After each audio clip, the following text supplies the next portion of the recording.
Welcome back to the deep dive. Hello, everyone. For you, the learner listening right now, we have a pretty incredibly consequential stack of documents on the table today. Yeah, a massive stack. Right. We're looking directly at New York State Senate Resolution number 1722. Which might sound, incredibly dry. Oh, it sounds like a total cure for insomnia. I mean, reading a state budget resolution isn't exactly beach reading. No, definitely not. But it is actually the ultimate blueprint for how millions of lives operate. Exactly, and how billions of dollars are spent. So this document is essentially the Senate's official comprehensive response to the governor's 2026-2027 executive budget. It's their counteroffer, basically. Right. So our mission today is to decode the legislative jargon. We want to figure out what priorities the Senate is actually pushing. And just as importantly, what governor-proposed initiatives got intentionally axed. Yes. And of course, understand who is footing this massive bill. Okay, let's unpack this. To really grasp the gravity of this resolution, you have to view the state budget not just as a financial spreadsheet. Right, it's a political tool. It is the ultimate political leverage point. Governors routinely pack their executive budgets with sweeping policy changes. Things that have, very little to do with actual dollars and cents. Precisely. Because the budget is a must-pass piece of legislation, right? It forces the legislature's hand. But what we are seeing in this Senate resolution is a pretty massive pushback against that tactic. A huge pushback. And the mechanism for that pushback, it's a phrase that appears literally dozens of times in this document. Intentionally omits. Yes, intentionally omits. It's a very polite, bureaucratic way of entirely rejecting a proposal. Taking a red pen right to it. Exactly. And the most glaring omission I noticed was the complete erasure of the governor's fraud and criminal justice initiatives. Yes, that was huge. I mean, the executive budget clearly had a mandate to tighten up fraud penalties, yet the Senate just struck those sections completely from the record. What exactly are they refusing to pass here? What's fascinating here is the sheer scope of the rejection. The governor wanted to fundamentally expand the legal definition of a criminal fraudulent act. Under the Division of Criminal Justice Services, right? Part F. That's the one. And on top of that, there was a major push to increase the severe penalties for crimes involving insurance fraud. Okay, wait, let me make sure I understand the political calculus here. The governor wants stricter penalties for insurance fraud, Right. which generally sounds like a totally safe bipartisan stance. And the Senate just crossed it out. They did. They aren't worried about the optics of rejecting fraud prevention. Well, they are managing the optics through their stated reasoning in the text. How so? The Senate explicitly claims they support the broader goal of combating fraud, but they argue that sweeping criminal justice reforms shouldn't be jammed into a financial document. I see. They say they hope to continue working on the issue, and this is a direct quote from the document, outside of the budget process. Outside of the budget process. That feels like the defining mantra of this entire resolution. It really is. But if we look closer at those fraud omissions, particularly Part G, they also omitted the reconfiguration of the Motor Vehicle Theft and Insurance Fraud Prevention Board. Which is really interesting contextually. If you look at the landscape in New York, the trial lawyers' lobby holds a massive amount of sway. Oh, absolutely. And historically, that lobby has pushed back hard against strict reconfigurations or caps regarding insurance litigation. Yes, and we have to note the power of that lobby here. They have a vested interest in how insurance fraud is litigated and penalized. Right. So to see all of those specific initiatives completely die in the Senate is telling. It shows the sheer power of that lobbying effort to ensure those initiatives didn't survive the budget negotiations. And just to be clear for you listening, we aren't taking sides on whether that's good or bad policy. We're just tracking how the power actually moves in Albany. Right, we are just looking at the mechanics. And the red pen didn't just stop at fraud. No, it didn't. I saw they also axed the governor's proposals regarding drone regulations in Part D. Yeah, the executive budget tried to establish entirely new crimes concerning unmanned drones. And then there was Part E, under financial services, which proposed litigation reform.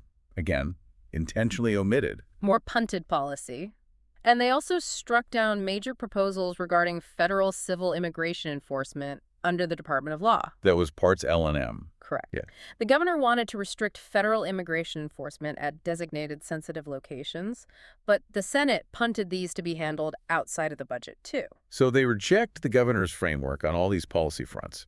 But they are still proposing massive new investments across the state. Right. And someone has to pay for it. Exactly. Here's where it gets really interesting, because the revenue strategies they are outlining are incredibly targeted.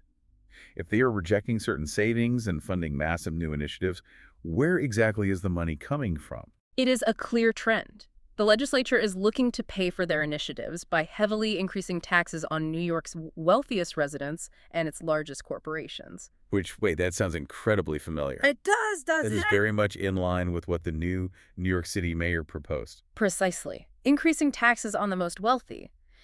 And there is a fascinating web here. Let's get into it. The NYC mayor has appointees who are very closely tied to the trial lawyers we were just talking about. Right. And now, these exact tax initiatives and structural changes, which the governor originally denounced, are being presented by the state legislative body. So the mayor and the legislature are aligning, backed by some very powerful lobby groups, against the governor's initial budget plan. Yes. It genuinely raises concerns, or at least very serious questions, about who is truly running New York right now. Is it the governor's office, or is it this unified front of city leadership and state lawmakers?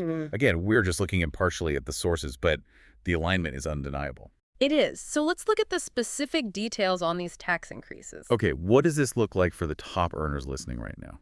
In Part FF, the Senate advances language to increase the personal income tax rates by 0.5%.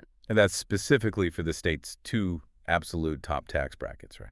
Correct, but the strategy on the corporate side is even more aggressive. Part SS gives New York City the authority to increase corporate tax rates significantly. How significantly? For financial sector firms, it jumps from 9% up to 10.8%. Wow. A jump to nearly 11% for financial firms. Yes. And they are also increasing the unincorporated business tax rate. The UBT. Right, the UBT. That increase hits businesses making over $5 million. Okay, so they are hitting high corporate earners.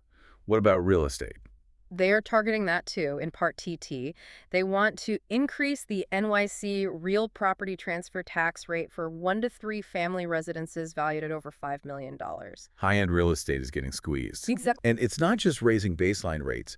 I noticed they're going after very specific loopholes too, like Part BB. The fossil fuel exemptions. Right. They're ending a variety of tax breaks for fossil fuel companies. But the one that really caught my eye, just because of how relatable and yet completely foreign it is to most people, is Part 2. Ah, the boat tax. Yes. They are specifically ending the sales tax exemption for boats valued above $230,000. Closing the yacht tax loophole. If you are dropping $250,000 on a boat, the Senate is saying you can afford the sales tax.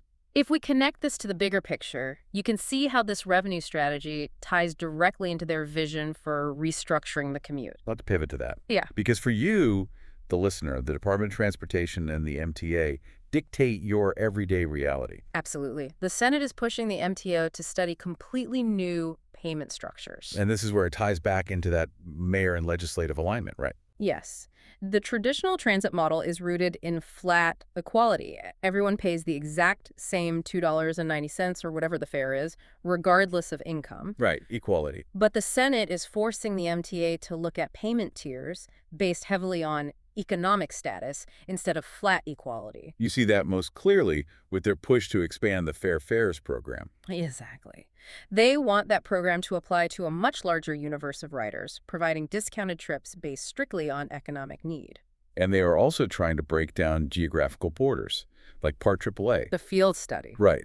They're directing the MTA to conduct a 2-year field study on implementing a unified fare zone across the Long Island Railroad and Metro North within New York City. Trying to merge the commuter rails with the local transit grid into one seamless ecosystem. Which is huge if you live in Queens and want to take the LIR to Manhattan without paying commuter rail prices. And in Part FFF, they require the MTA to provide weekly and monthly city ticket travel options that actually include subway and bus transfers. They also added Part ZZ, which implements a reduced fare program specifically for veterans. So transit is getting a massive overhaul. But let's talk about the drivers.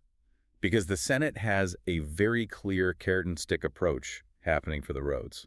On the penalty side, they are increasing fines. Part DDD focuses on move-over law violations. And Part E goes after work zone speeding. So they are cracking down on drivers. They are. But the carrot is that they are investing heavily in local roads. Right. They added $250 million to the GTS improvement program. That's cash for local municipalities to fix potholes. $250 million is a lot of money, but it is nothing compared to the massive investments they are proposing in the social sector. The numbers in this next section are staggering. Housing, health, and environment. Let's start with housing. The Senate is proposing a massive $500 million injection straight into the New York City Housing Authority. $500 million for NYCHA. And they didn't ignore the private market either. They proposed an increase of $200 million for the Housing Access Voucher Program. The HAVP. That brings the total for that program up to $250 million, expanding the ability of low-income residents to afford rent. And then there's health and families. We all know childcare has been in crisis. The Senate added $500 million strictly for a childcare worker retention grant program. Just to keep workers in the industry. Right. Because if childcare facilities are understaffed, parents drop out of the workforce. They also made a huge move in Part DD regarding substance use disorder. Yes, capping out-of-pocket costs. They want to cap those costs for outpatient treatment at $500 for up to 60 visits. That fundamentally alters the healthcare landscape for struggling families. And finally, they're deploying huge capital into the environment. The Sustainable Future Program sees $1 billion restored. And within that fund, $300 million is exclusively for the decarbonization of schools. But the environmental policies that will directly impact the listener are the consumer perks. Part RR, right. Yes. It creates a rebate of up to $2,000 for the purchase of previously owned zero-emission vehicles. Previously owned being the key word there. They want to make EVs an accessible middle-class reality, not just a luxury item. And if you don't want a car, Part TT offers up to $1,100 for electric bicycles and scooters. So they tax the yachts and hand you cash to buy an e-bike. That is the strategy in a nutshell. So what does this all mean? When you step back and look at the 2026-2027 Senate budget resolution as a whole. It's a very specific blueprint. Right. It heavily prioritizes transit equity, affordable housing, and childcare. And it makes absolutely no secret of the fact that it intends to fund these initiatives through targeted tax hikes on high earners and corporations. Exactly. For you listening, this isn't just dry legislative paperwork. These pages dictate your daily commute, the taxes pulled from your paycheck, and the resources available in your neighborhood. This raises an important question, though. Something for the listener to really chew on after we sign off. What's that? Throughout the document, the Senate repeatedly justified cutting the governor's controversial initiatives by stating they want to address them outside of the budget process. Right, like the expanded fraud penalties, the immigration enforcement limits, the drone laws. Exactly. But when a complex policy is stripped of the immense financial leverage that a state budget provides, what are the actual odds it ever becomes reality? That is the multi-billion-dollar political question. Is the phrase outside the budget process just polite political code for dead on arrival? If the governor couldn't force it through in a must-pass budget, will the legislature ever take it up voluntarily on a random Tuesday in May? Especially considering the powerful lobbies we mentioned earlier. Precisely. Who really holds the power to shape the state's laws? That is a phenomenal question to leave you with. Thank you so much for joining us on this deep dive. We hope we helped cut through the jargon and give you a real understanding of the stakes involved here. Thanks for listening. Keep questioning the systems operating around you, and we will catch you next time.